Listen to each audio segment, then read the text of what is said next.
ಬೆಳಗಾವಿಯಲ್ಲಿ ಒಂದ್ ಕಡೆ ಅಧಿವೇಶನ ನಡೀತಾ ಇದೆ, ಮತ್ತೊಂದ್ ಕಡೆ ಡಿನ್ನರ್ ಪಾಲಿಟಿಕ್ಸ್ ನಾಯಕತ್ವದ ವಿಷಯವಾಗಿ ಜೋರಾಗಿ ನಡೀತಾ ಇದೆ. ಸಂಪೂರ್ಣ ಅವಧಿಗೆ ನಾನೇ ಸಿಎಂ ಅಂತ ಸಿದ್ದರಾಮಯ್ಯ ಹೇಳಿದ್ರ? ಹಾಗಾದ್ರೆ ತಮ್ಮ ಆಪ್ತ ವಲಯ ಇದ್ದಂತ ಸಂದರ್ಭದಲ್ಲಿ ಸಿದ್ದರಾಮಯ್ಯ ಈ ಮೆಸೇಜ್ ಅನ್ನ ಕೊಟ್ಟಿದ್ದಾರಾ? ಹಾಗಾದ್ರೆ ಹೈಕಮಾಂಡ್ ಬದಲಾವಣೆ ತೀರ್ಮಾನ ಮಾಡಲ್ಲ ಅಂತ ಸಿಎಂ ಹೇಳಿದ್ರ? ಹಾಗಾದ್ರೆ ಸತೀಶ್ ಡಿನ್ನರ್ ಪಾರ್ಟಿಯಲ್ಲಿ ಆಪ್ತರಿಗೆ ಸಿಎಂ ಈ ಅಭಯವನ್ನ ಕೊಟ್ಟಿದ್ದಾರೆ ಅನ್ನೋ ಮಾಹಿತಿ ನ್ಯೂಸ್ 18ಗೆ ಲಭ್ಯವಾಗಿದೆ.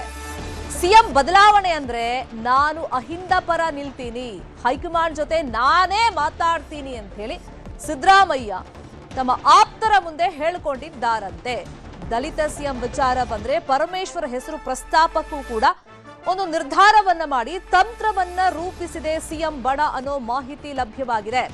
ಅಹಿಂದ ನಾಯಕರು ದೆಹಲಿ ಚಲೋ ಹಮ್ಮಿಕೊಳ್ಳೋದಕ್ಕೆ ನಿರ್ಧಾರವನ್ನ ಮಾಡಿಕೊಂಡಿದ್ದಾರೆ. ಡಿಸೆಂಬರ್ 27ನೇ ತಾರೀಕು ಸಿಡಬ್ಲ್ಯೂಸಿ ಮೀಟಿಂಗ್ ದಿನವೇ ಭೇಟಿಗೆ ನಿರ್ಧಾರವನ್ನ ಮಾಡಿಕೊಂಡಿದ್ದಾರೆ. ಸಿದ್ದರಾಮಯ್ಯ ಕೆಳಗಡೆ ಇಳಿದ್ರೆ ಪರಮೇಶ್ವರ ಬೆಂಬಲಕ್ಕೆ ಸಿಎಂ ಆಪ್ತ ಬಣ ತೀರ್ಮಾನಕ್ಕೆ ಬಂದಿದೆ. ನಿನ್ನೆ ಆಯ್ದ ಸಚಿವರಿಗೆ ಸತೀಶ್ ಡಿನ್ನರ್ ಮೀಟಿಂಗ್ ಅನ್ನ ಆಯೋಜನೆ ಮಾಡಿದ್ರಲ್ಲ, ಸೊ ಅಲ್ಲಿ ನಾಯಕತ್ವದ ವಿಷಯವಾಗಿ ಸಿದ್ದರಾಮಯ್ಯ ಅವರು ಒಂದು ಅಭಯವನ್ನ ತಮ್ಮ ಆಪ್ತ ವಲಯದ ಮುಂದೆ ಕೊಟ್ಟಿರೋದು, ನಾನೇ 5 ವರ್ಷ ಟರ್ಮ್ ಏನಿದೆ ಅದನ್ನ ಕಂಪ್ಲೀಟ್ ಮಾಡ್ಬಿಡ್ತೀನಿ ಅಂತ ಹೇಳಿ. ಮತ್ತೆ ಒಂದ್ ವೇಳೆ ಬದಲಾವಣೆ ವಿಷಯ ಹೈಕಮಾಂಡ್ ಪ್ರಸ್ತಾಪ ಮಾಡಿದ್ರೆ ಸೊ ಅಹಿಂದ ಪರವಾಗಿ ನಿಲ್ತೀನಿ, ಅಹಿಂದ ವರ್ಗದಿಂದ ದೆಹಲಿ ಚಲೋ ಹಮ್ಮಿಕೊಳ್ಳೋದು, ಹೈಕಮಾಂಡ್ ಮೇಲೆ ಒತ್ತಡವನ್ನ ಹೇರೋದು, ಒಂದ್ ವೇಳೆ ಬದಲಾವಣೆ ಅನಿವಾರ್ಯ ಅಂತ ಬಂದಾಗ ದಲಿತ ಸಿಎಂ ವಿಷಯವನ್ನ ಮುನ್ನೆಲೆಗೆ ತರೋದು, ಅಲ್ಲಿ ಪರಮೇಶ್ವರ ಹೆಸರನ್ನ ಪ್ರಬಲವಾಗಿ ಹೇಳುವಂತ ಒಂದು ನಿರ್ಧಾರವನ್ನ ಸಿಎಂ ಆಪ್ತಬಣ ಮಾಡಿದೆ ಈ ಡಿನ್ನರ್ ಪಾಲಿಟಿಕ್ಸ್ ನೆಪದಲ್ಲಿ ಅಂತ ಹೇಳಿ ಮಾಹಿತಿ ನ್ಯೂಸ್ 18ಗೆ ಲಭ್ಯವಾಗಿದೆ.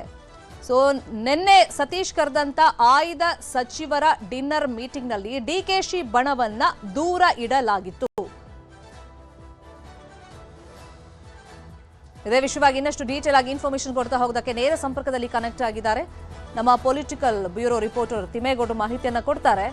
ಈಗ ಸಾಹುಕಾರ್ ಡಿನ್ನರ್ ಗೇಮ್ ನಿಂದಾಗಿ ಡಿಕೆಶಿ ಬಣಕ್ಕೆ ಟೆನ್ಷನ್ ಅಂತೂ ಶುರುವಾಗಿದೆ. ನಾಯಕತ್ವದ ವಿಷಯವಾಗಿ ಸಿಎಂ ಕೂಡ ಒಂದಿಷ್ಟು ಅಭಯ ಕೊಟ್ಟಿದ್ದಾರೆ. ಅಭಯ ಏನು, ಈ ವಿಷಯವಾಗಿ ಮಾಹಿತಿಯನ್ನು ಕೊಡೋದಕ್ಕೆ ನಮ್ಮ ಪೊಲಿಟಿಕಲ್ ಬ್ಯೂರೋ ರಿಪೋರ್ಟರ್ ಹೆಬ್ಬಾಕ ತಿಮ್ಮೇಗೌಡರು ಜಾಯ್ನ್ ಆಗಿದ್ದಾರೆ. ತಿಮ್ಮೇಗೌಡ್ರೆ, ಈಗ ಅಧಿವೇಶನ ಒಂದ್ ಕಡೆ ನಡೀತಾ ಇದ್ರೆ ದಿನಾನು ನಾವು ನೋಡ್ತಾ ಇದ್ವಿ ಡಿನ್ನರ್ ಹೆಸರಲ್ಲಿ ಎರಡೂ ಬಣದಿಂದಲೂ ಕೂಡ ಪಾಲಿಟಿಕ್ಸ್ ಜೋರಾಗಿ ನಡೀತಾ ಇತ್ತು. ಈಗ ಸಿಎಂ ಆಪ್ತ ಬಣ ಒಂದ್ ಕಡೆ ಸೇರಿತ್ತಲ್ಲ, ಸತೀಶ್ ಜಾರಕಿಹೊಳಿ ಆಯ್ದ ಸಚಿವರಿಗೆ ಮಾತ್ರ ಡಿನ್ನರ್ ಆಯೋಜನೆ ಮಾಡಿದಾಗ ಸಿಎಂ ಕೊಟ್ಟಂತ ಅಭಯ ಏನು? ಒಂದ್ ವೇಳೆ ಹೈಕಮಾಂಡ್ ನಾಯಕತ್ವ ಬದಲಾವಣೆ ಆಗಬೇಕು ಅಂತ ಹೇಳಿದ್ರೆ ಸಿಎಂ ಬಣದ ಪ್ಲಾನ್ ಏನು? ಒಂದ್ ವೇಳೆ ನಾಯಕತ್ವ ಬದಲಾವಣೆ ಮಾಡೋದಕ್ಕೆ ಮುಂದಾದ್ರೆ ಸಿಎಂ ಬಣದ ಪ್ಲಾನ್ ದಲಿತಾಸ್ತ್ರ ಪ್ರಯೋಗ. ದಲಿತ ಸಚಿವರಿಗೆ ಅಂದ್ರೆ ದಲಿತ ನಾಯಕರಿಗೆ ಸಿಎಂ ಪಟ್ಟವನ್ನ ಕಟ್ಟಬೇಕು. ಬಹುದಶಕಗಳ ಒಂದು ಬೇಡಿಕೆ ಏನು ದಲಿತರನ್ನ ಸಿಎಂ ಮಾಡಬೇಕು ಅನ್ನುವ ನಿಟ್ಟಿನಲ್ಲಿ ಒಂದ್ ವೇಳೆ ಏನಾದ್ರು ದಲಿತರಿಗೆ ಸಿಎಂ ಪಟ್ಟವನ್ನ ಕಟ್ಟಿದ್ದೇ ಆಗಿದ್ದಲ್ಲಿ ಕಾಂಗ್ರೆಸ್ನ ಮತ ಬ್ಯಾಂಕ್ ಆಗಿರ್ತಕ್ಕಂಥ ದಲಿತ ಸಮುದಾಯದ ಮತಗಳು ಮತ್ತಷ್ಟು ಗಟ್ಟಿ ಆಗ್ತವೆ ಅನ್ನುವಂತ ಒಂದು ಲೆಕ್ಕಾಚಾರ, ಅಂತ ಒಂದು ದಾಳವನ್ನ ಉಳಿಸೋದಕ್ಕೆ ಇದೀಗ ಸಿಎಂ ಆಪ್ತ ಬಣ ಒಂದು ಪ್ಲಾನ್ ಮಾಡ್ಕೊಂಡಿರುವಂತದ್ದು. ನೋಡಿ ಶರ್ಮಿತಾ, ಇಲ್ಲಿ ಬಹಳ ಮುಖ್ಯವಾಗಿ ಗಮನಿಸಬೇಕಾಗಿರ್ತಕ್ಕಂಥದ್ದು, ಬೆಳಗಾವಿ ಅಧಿವೇಶನ ಆರಂಭವಾದ ಡೇ 1 ಕೂಡ ಡಿನ್ನರ್ ಮೀಟಿಂಗ್ಗಳು ನಡೆದಿರ್ತಕ್ಕಂಥದ್ದು. ಒಂದ್ ಕಡೆಯಾಗಿ ಡಿಸಿಎಂ ಡಿಕೆ ಶಿವಕುಮಾರ್ ಅವರ ಬಣ, ಮತ್ತೊಂದು ಕಡೆಯಾಗಿ ಸಿಎಂ ಸಿದ್ದರಾಮಯ್ಯನವರ ಬಣ ನಿರಂತರವಾಗಿ ಡಿನ್ನರ್ ಮೀಟಿಂಗ್ಗಳನ್ನ ಮಾಡ್ಕೊಂಡ್ಬಂದ್ರು. ನಿನ್ನೆ ಫೈನಲ್ ಡೇ ಸಿಎಂ ಸಿದ್ದರಾಮಯ್ಯನವರಿಗೆ ಆಪ್ತ ಸಚಿವರಾದಂತ ಸತೀಶ್ ಜಾರಕಿಹೊಳಿ ಅವರು ಒಂದು ಔತಣಕೂಟವನ್ನು ಆಯೋಜನೆ ಮಾಡಿದ್ರು. ಈ ಒಂದು ಔತಣಕೂಟಕ್ಕೆ ಸೆಲೆಕ್ಟೆಡ್ ಮೆಂಬರ್ಸ್ ಅಷ್ಟೇ ಇನ್ವೈಟ್ ಮಾಡಿರ್ತಕ್ಕಂಥದ್ದು. ಯಾರ್ಯಾರು? Doctor G Parameshwar, Zameer Ahmed, doctor H C. Madevappa, K N Rajanna, ಒಂದಷ್ಟು ಮಂದಿ 5-6 ಮಂದಿಗೆ ಅಷ್ಟೇ ಆಹ್ವಾನವನ್ನ ಕೊಟ್ಟಿರ್ತಕ್ಕಂಥದ್ದು. ಸೊ ಹೀಗಾಗಿ ತಡರಾತ್ರಿ ಸಚಿವ ಸಂಪುಟ ಸಭೆ ಮುಗಿಸಿದಂತ ಬಳಿಕ ನೇರವಾಗಿ ಸತೀಶ್ ಜಾರಕಿಹೊಳಿ ನಿವಾಸಕ್ಕೆ ತೆರಳದಂತ ಈ ಎಲ್ಲಾ ನಾಯಕರುಗಳು ಸುಮಾರು 2 ಗಂಟೆಗೂ ಹೆಚ್ಚು ಕಾಲ ನಿರಂತರವಾಗಿ ಚರ್ಚೆಯನ್ನ ಮಾಡಿರ್ತಕ್ಕಂಥದ್ದು. ಯಾಕಂತ ಹೇಳಿದ್ರೆ ಇದು ನಾಯಕತ್ವ ಬದಲಾವಣೆಯ ಹೊಸ್ತಿಲಲ್ಲಿದ್ದಾರೆ ಅನ್ನುವಂತ ಒಂದು ನಿಟ್ಟಲ್ಲಿ ಚರ್ಚೆ ಆಗ್ತಾ ಇತ್ತು. ಈ ಒಂದು ನಾಯಕತ್ವ ಬದಲಾವಣೆ ವಿಚಾರವಾಗಿಯೂ ಕೂಡ ಸಾಕಷ್ಟು ಚರ್ಚೆ ಆಗ್ತಾ ಇತ್ತು. ಯಾಕಂತ ಹೇಳಿದ್ರೆ ಏನು ಸಿಎಂ ಸಿದ್ದರಾಮಯ್ಯನವರು ಅಧಿವೇಶನದ ಬಳಿಕ ರಾಜೀನಾಮೆಯನ್ನ ಕೊಟ್ಟೇ ಬಿಡ್ತಾರೆ ಅನ್ನುವಂತ ನಿಟ್ಟಲ್ಲಿ ಏನು ಚರ್ಚೆ ಆಗ್ತಾ ಇದ್ದಲ್ಲ, ಈ ಒಂದು ವಿಚಾರಕ್ಕೆ ಪ್ರತಿಕ್ರಿಯೆಯನ್ನ ಕೊಟ್ಟಿರ್ತಕ್ಕಂಥ ಅಂದ್ರೆ ಆಪ್ತರ ಜೊತೆ ವಿಚಾರವನ್ನು ಹಂಚಿಕೊಂಡಿರ್ತಕ್ಕಂಥ ಸಿದ್ದರಾಮಯ್ಯನವರು ಯಾವುದೇ ಕಾರಣಕ್ಕೂ ಕೂಡ ನಾನು ರಾಜೀನಾಮೆಯನ್ನ ಕೊಡೋದಿಲ್ಲ, ಹೈಕಮಾಂಡ್ ಕೂಡ ಅಂತದೊಂದು ಚಿಂತನೆಯಲ್ಲಿಲ್ಲ, ನೀವು ಯಾರು ಕೂಡ ಎದೆಗುಂದಬೇಡಿ, ನಾನು ನಿಮ್ ಜೊತೆ ಇರ್ತೀನಿ, ಎಸ್ಪೆಷಲಿ ಅಹಿಂದ ಸಂಘಟನೆಗೆ ನೀವು ಮುಂದಾಗಬೇಕು. ಯಾಕಂದ್ರೆ ಮುಂದಿನ 2.5 ವರ್ಷ ಇದೆಯಲ್ಲ, ನಮ್ಗೆ ಅದೊಂದು ರೀತಿ ಕ್ರೂಷಿಯಲ್ ಟೈಮ್. 2.5 ವರ್ಷದಲ್ಲಿ ಆಗಿರ್ತಕ್ಕಂಥ ಡ್ಯಾಮೇಜ್ ಅನ್ನ ಕಂಟ್ರೋಲ್ ಮಾಡ್ಕೊಳ್ಬೇಕಾಗುತ್ತೆ. ಈ ನಿಟ್ಟಿನಲ್ಲಿ ನೀವೆಲ್ಲರೂ ಕೂಡ ಅಹಿಂದ ಸಂಘಟನೆಗಳಿರಿ, ನಾನು ನಿಮ್ಮ ಪರವಾಗಿ ನಿಲ್ತೀನಿ. ಮತ್ತೊಂದು ಕಡೆಗೆ ಸಚಿವ ಸಂಪುಟ ಪುನರ್ರಚನೆ ಮಾಡಲೇಬೇಕು. ಸಚಿವ ಸಂಪುಟ ಪುನರ್ರಚನೆಯಲ್ಲಿ ಕೆಲವೊಬ್ಬ ಸಚಿವರನ್ನ ಅನಿವಾರ್ಯವಾಗಿ ಕೈ ಬಿಡಬೇಕಾಗುತ್ತೆ. ಕೆಲವು ಸಚಿವರನ್ನ ಅವರ ಸಾಮರ್ಥ್ಯತೆ, ಮತ್ತೊಂದು ಕಡೆಗೆ ಅವರ ಒಂದು ಬೇಜವಾಬ್ದಾರಿತನದಿಂದ ನಾವು ಕೈ ಬಿಡಲೇಬೇಕಾದಂತ ಒಂದು ಅನಿವಾರ್ಯ ಪರಿಸ್ಥಿತಿ ಇದೆ. ಹೀಗಾಗಿ ನೀವೆಲ್ಲರೂ ಕೂಡ ಧೈರ್ಯವಾಗಿರಿ ಅನ್ನುವಂತ ಮಾತನ್ನು ಕೂಡ ಹೇಳಿರ್ತಕ್ಕಂಥದ್ದು. ಎಸ್ಪೆಷಲಿ ತಮ್ಮ ಪರವಾಗಿ ನಿರಂತರವಾಗಿ ಬ್ಯಾಟ್ ಬೀಸ್ತಾ ಇರ್ತಕ್ಕಂಥ ಮಾಜಿ ಸಚಿವ ಕೆ.ಎನ್. ರಾಜಣ್ಣನವ್ರನ್ನ ಮತ್ತೆ ಸಚಿವ ಸಂಪುಟಕ್ಕೆ ಮರು ಸೇರ್ಪಡೆ ಮಾಡಿಕೊಳ್ಳುವಂತ ಒಂದು ವಿಚಾರವೂ ಕೂಡ ಚರ್ಚೆ ಆದಂತಹ ಸಂದರ್ಭದಲ್ಲಿ ನಾನು ಆದಷ್ಟು ನಿಮ್ಮ ಜೊತೆ ನಿಲ್ತೀನಿ, ರಾಜಣ್ಣ ಪರವಾಗಿ ನಿಲ್ತೀನಿ, ರಾಹುಲ್ ಗಾಂಧಿಯವರ ಮನವೊಲಿಸುವಂತ ಒಂದು ಪ್ರಯತ್ನವನ್ನ ಮಾಡ್ತೀನಿ. ಒಂದ್ ವೇಳೆ ಆಗ್ಲಿಲ್ವಾ ಅಪೆಕ್ಸ್ ಪಾರ್ಕ್ ಅಧ್ಯಕ್ಷ ಸ್ಥಾನವನ್ನ ರಾಜಣ್ಣ ಅವರಿಗೆ ಕೊಡಿಸುವಂತ ಜವಾಬ್ದಾರಿ ನನ್ನದು ಅನ್ನುವಂತ ಒಂದು ಅಭಯವನ್ನು ಕೂಡ ಕೊಟ್ಟಿದ್ದಾರೆ ಅಂತ ಹೇಳಲಾಗ್ತಾ ಇರ್ತಕ್ಕಂಥದ್ದು. ಈ ನಡುವೆ ಏನು ಇದೇ ತಿಂಗಳು ಏನು CWC ಮೀಟಿಂಗ್ ಏನ್ ನಡೀತಾ ಇದೆ, ಈ ಸಂದರ್ಭದಲ್ಲಿ ನಾವೆಲ್ಲರೂ ಕೂಡ ನವದೆಹಲಿಗೆ ತೆರಳೋಣ, ಆ ಮೂಲಕವಾಗಿ ಸಿಎಂ ಬೆನ್ನಿಗೆ ನಿಲ್ಲೋಣ ಅನ್ನುವಂತ ನಿಟ್ಟಲ್ಲಿಯೂ ಕೂಡ ಜಮೀರ್ ಅಹಮದ್ ಮತ್ತೆ ಕೆ.ಎನ್. ರಾಜಣ್ಣನವರು ಕೂಡ ಚರ್ಚೆಯನ್ನ ಮಾಡಿದ್ರು, ವಿಚಾರವನ್ನ ಪ್ರಸ್ತಾಪ ಮಾಡಿದ್ರು ಅಂತ ಕೂಡ ಹೇಳಲಾಗ್ತಾ ಇರುವಂತದ್ದು. ಒಂದ್ ವೇಳೆ ಅಂತ ಸಂದರ್ಭ ಬಂದ್ರೆ ಯಾವುದೇ ಕಾರಣಕ್ಕೂ ಕೂಡ ನೀವು ರಾಜೀನಾಮೆಯನ್ನ ಕೊಡಬೇಡಿ.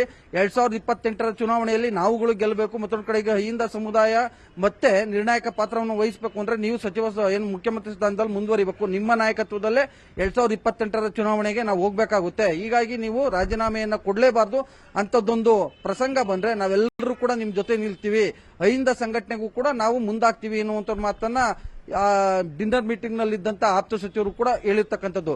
ಒಟ್ಟಾರೆಯಾಗಿ ಅಧಿವೇಶನ ಮುಗಿದಂತ ಬಳಿಕ ನಾಯಕತ್ವ ಬದಲಾವಣೆ ವಿಚಾರ ಏನು ಮುನ್ನೆಲೆಗೆ ಬರುತ್ತೆ, ನಾಯಕತ್ವ ಬದಲಾವಣೆ ವಿಚಾರದಲ್ಲಿ ಹೈಕಮಾಂಡ್ ಏನು ತೀರ್ಮಾನ ತೆಗೆದುಕೊಳ್ಳುತ್ತೆ ಅನ್ನುವಂತ ನಿಟ್ಟಲ್ಲಿ ಏನು ವಿಚಾರ ಗಾಂಭೀರ್ಯತೆಯನ್ನ ಪಡಿತಾ ಇರ್ತಕ್ಕಂಥ ಹಿನ್ನೆಲೆಯಲ್ಲಿ ಇದೀಗ ಮುಖ್ಯಮಂತ್ರಿ ಸಿದ್ದರಾಮಯ್ಯ ಅವರು ಆಪ್ತ ಸಚಿವರ ಜೊತೆ ಡಿನ್ನರ್ ಮೀಟಿಂಗ್ ಅನ್ನು ನಡೆಸಿರುವಂತದ್ದು. ಅದರಲ್ಲೂ ಕೂಡ ಬೆಳಗಾವಿಯಲ್ಲೇ ಕುಳಿತು ತಮ್ಮದೇ ಆದಂತಹ ರಾಜಕೀಯ ದಾಳಗಳನ್ನ ಉಳಿಸೋದಕ್ಕೆ ಮುಂದಾಗಿರ್ತಕ್ಕಂಥ ಸಿಎಂ ನಡೆ ಸಾಕಷ್ಟು ಮಹತ್ವವನ್ನು ಕೂಡ ಪಡ್ಕೊಂಡಿದೆ ಅಂತ ತಪ್ಪಾಗ್ಲಿಕ್ಕಿಲ್ಲ. ಶರ್ಮಿತಾ, ತಿಮ್ಮೇಗೌಡ್ರೆ, ಒಂದ್ ಕಡೆ ಅಹಿಂದ ವರ್ಗವನ್ನ ಮತ್ತಷ್ಟು ಬಲಪಡಿಸುವಂತ ನಿಟ್ಟಿನಲ್ಲಿ ಸಿದ್ದರಾಮಯ್ಯ ಅವರು ಕೊಟ್ಟಂತ ಮೆಸೇಜ್, ಮತ್ತೊಂದ್ ಕಡೆ ದಲಿತಾಸ್ತ್ರ ಅಂದ್ರೆ ದಲಿತ ಸಿಎಂ ಆ ಒಂದು ಅಸ್ತ್ರದ ಪ್ರಯೋಗ ಬಂದಾಗ ಅಫ್ಕೋರ್ಸ್ ಮಲ್ಲಿಕಾರ್ಜುನ್ ಖರ್ಗೆ ಅವರ ಹೆಸರು ಪದೇ ಪದೇ ರಾಜ್ಯದಲ್ಲಿ ಪ್ರಸ್ತಾಪ ಆಗೇ ಆಗುತ್ತೆ. ಕಾಂಗ್ರೆಸ್ ಅವರು ಪ್ರಸ್ತಾಪ ಮಾಡ್ತಾರೆ, ಬಿಜೆಪಿ ಅವರು ಅವಕಾಶದ ವಿಷಯ ಬಂದಾಗ ಪ್ರಸ್ತಾಪ ಮಾಡೇ ಮಾಡ್ತಾರೆ. ಹಾಗಾಗಿ ಈ ದಲಿತಾಸ್ತ್ರದ ಪ್ರಯೋಗ ಕಾಂಗ್ರೆಸ್ ಹೈಕಮಾಂಡ್ ಮುಂದೆ ಎಷ್ಟು ವರ್ಕ್ ಆಗುತ್ತೆ, ಅದ್ರ ಜೊತೆಯಲ್ಲಿ ಈ ಹಂತದಲ್ಲಿ ಈ ಸಂದರ್ಭದಲ್ಲಿ ಹೈಕಮಾಂಡ್ ನಾಯಕತ್ವ ಬದಲಾವಣೆಯ ಒಂದು ವಿಷಯವನ್ನ ಪ್ರಸ್ತಾಪ ಮಾಡ್ತಾ ಬದಲಾವಣೆ ಮಾಡಿದ್ರೆ ಆಗುವಂತ ಪರಿಣಾಮವನ್ನ ಫೇಸ್ ಮಾಡಕ್ ರೆಡಿ ಇದೆಯಾ? ಖಂಡಿತವಾಗಿಯೂ. ಯಾಕಂತ ಹೇಳಿದ್ರೆ ಅದಕ್ಕೆ ತಮ್ಮ ಬಣಕ್ಕೆ ಡಾಕ್ಟರ್ ಜಿ ಪರಮೇಶ್ವರ್ ಅವ್ರನ್ನ ಈ ಹಿಂದೆಯೇ ಸೇರ್ಪಡೆ ಮಾಡ್ಕೊಂಡಿದ್ದು. ಸಿದ್ದರಾಮಯ್ಯನವರು ರಾಜಕೀಯದಲ್ಲಿ ಒಂದು ಮಾತಿದೆ ಶರ್ಮಿತಾ, ಮೀನಿನ ಹೆಜ್ಜೆ ಕಂಡುಹಿಡಿಬಹುದು, ದೇವೇಗೌಡರು ಮತ್ತೆ ಸಿದ್ದರಾಮಯ್ಯನವರ ರಾಜಕೀಯ ಹೆಜ್ಜೆಯನ್ನ ಕಂಡುಹಿಡಿಯಕ್ಕಾಗೋದಿಲ್ಲ ಅಂತ. ನಿಜವಾಗ್ಲೂ ಅಂಥದ್ದೇ ಒಂದು ರಾಜಕೀಯ ದಾಳಗಳನ್ನ ಉಳಿಸ್ತಾರೆ. ಎಕ್ಸಾಂಪಲ್ ಕೊಡ್ತೀನಿ ನೋಡಿ. BK ಹರಿಪ್ರಸಾದ್ ಅವರ ನಿವಾಸಕ್ಕೆ ಕಳೆದ 5-6 ತಿಂಗಳ ಹಿಂದೆ ತೆರಳಿದ್ರು. ಸಿದ್ದರಾಮಯ್ಯನವರು ಅವತ್ತು ಏನು ಒಂದ್ ಹೆಜ್ಜೆ ಹಿಂದೆಯನ್ನ ಇಟ್ಟು BK ಹರಿಪ್ರಸಾದ್ ಅವರ ಮನೆಗೆ ತೆರಳಿದ್ದು ಇವತ್ತು ವರ್ಕೌಟ್ ಆಗ್ತಾ ಇದೆ ಅನ್ನುವಂಥದ್ದು ಸಿಎಂ ಆಪ್ತರ ಒಂದು ಮಾತು. ಯಾಕೆ AICC ಮಟ್ಟದಲ್ಲಿ BK ಹರಿಪ್ರಸಾದ್ ಅವರು ಸಿಎಂ ಸಿದ್ದರಾಮಯ್ಯನವರ ಬೆನ್ನಿಗೆ ನಿಂತಿದ್ದಾರೆ ಅನ್ನುವಂಥದ್ದು. ಸೊ ಹೀಗಾಗಿ ಯಾವಾಗ ಡಾಕ್ಟರ್ ಜಿ ಪರಮೇಶ್ವರ್ ಅವ್ರನ್ನ ತಮ್ಮ ಗುಂಪಿಗೆ ಸೇರಿಸ್ಕೊಂಡ್ರು, ತಮ್ಮ ಬಣಕ್ಕೆ ಸೇರಿಸ್ಕೊಂಡ್ರು, ಸಿದ್ದರಾಮಯ್ಯನವರ ಲೆಕ್ಕಾಚಾರವೇ ಬೇರೆ ಇತ್ತು. ಮುಂದೊಂದು ದಿನ ಏನಾದ್ರೂ ನಾಯಕತ್ವ ಬದಲಾವಣೆ ವಿಚಾರ ಬಂದಂತಹ ಸಂದರ್ಭದಲ್ಲಿ ಡಾಕ್ಟರ್ ಜಿ ಪರಮೇಶ್ವರ್ ಅವರ ಹೆಸರನ್ನು ಮುನ್ನೆಲೆಗೆ ತಂದ್ರೆ ದಲಿತಾಸ್ತ್ರ ಪ್ರಯೋಗದ ಮೂಲಕವಾಗಿ ಹೈಕಮಾಂಡ್ ಅನ್ನು ಕೂಡ ಕಟ್ಟಾಕ್ಬಹುದು, ಮತ್ತೊಂದು ಕಡೆಯಾಗಿ ತಮ್ಮ ವಿರೋಧಿ ಪಾಳೆಯವನ್ನು ಕೂಡ ಕಟ್ಟಾಕ್ಬಹುದು ಅನ್ನುವಂತ ಒಂದು ಲೆಕ್ಕಾಚಾರ. ತಡರಾತ್ರಿಯೂ ಕೂಡ ಇಂಥದ್ದೊಂದು ಚರ್ಚೆ ನಡೆದಿದೆ ಅಂತ ಹೇಳಲಾಗ್ತಾ ಇರುವಂತದ್ದು. ಯಾಕಂತ ಹೇಳಿದ್ರೆ ಸಿಎಂ ಸಿದ್ದರಾಮಯ್ಯನವರನ್ನ ಬದಲಾವಣೆ ಮಾಡೋದಕ್ಕೆ ಮುಂದಾದ್ರೆ ಡಾಕ್ಟರ್ ಜಿ ಪರಮೇಶ್ವರ್ ಅವರು ಪಕ್ಷದಲ್ಲಿ ಹಿರಿತನವನ್ನು ಹೊಂದಿದ್ದಾರೆ. ಅವರ ನೇತೃತ್ವದಲ್ಲಿ 2013ರ ಚುನಾವಣೆಯಲ್ಲಿ ಪಕ್ಷ ಅಧಿಕಾರಕ್ಕೆ ಬಂದಿದೆ. ಹೀಗಾಗಿ ಅವರಿಗೆ ಮೊದಲು ಆದ್ಯತೆಯನ್ನ ಕೊಡಬೇಕಾಗುತ್ತೆ ಅನ್ನುವಂತ ಮಾತನ್ನ. ಇದಕ್ಕೆ ಪೂರಕವಾಗಿ ಏನು ಕೆ.ಎನ್. ರಾಜಣ್ಣನವರು ಮೊದಲು ಈ ಹಿಂದೆ ಒಂದು ಸ್ಟೇಟ್ಮೆಂಟ್ ಅನ್ನು ಕೊಟ್ಟಿದ್ರು, ಮೊದಲು ಹಳೆ ಲೆಕ್ಕ ಚುಪ್ತಿ ಆಗಲಿ, ಹಳೆ ಸಾಲ ಚುಪ್ತಿ ಆಗಲಿ ಅನ್ನುವಂತ ಒಂದು ನಿಟ್ಟಿನಲ್ಲಿ. ಹೀಗಾಗಿಯೇ ಡಾಕ್ಟರ್ ಜಿ ಪರಮೇಶ್ವರ್ ಅವರ ಹೆಸರನ್ನ ಮತ್ತೆ ಮುನ್ನೆಲೆಗೆ ತರೋದ್ರ ಮುಖಾಂತರ ಹೈಕಮಾಂಡ್ ಮತ್ತೆ ಇತ್ತ ತಮ್ಮ ವಿರೋಧಿ ಪಾಳೆಯವನ್ನು ಕೂಡ ಕಟ್ಟಿ ಹಾಕೋದಕ್ಕೆ ತಡರಾತ್ರಿ ನಡೆದಂತ ಒಂದು ಡಿನ್ನರ್ ಮೀಟಿಂಗ್ ನಲ್ಲೂ ಕೂಡ ಮಹತ್ವದ ಚರ್ಚೆ ನಡೆದಿದೆ ಅಂತ ಹೇಳಲಾಗ್ತಾ ಇದೆ ಶರ್ಮಿತಾ.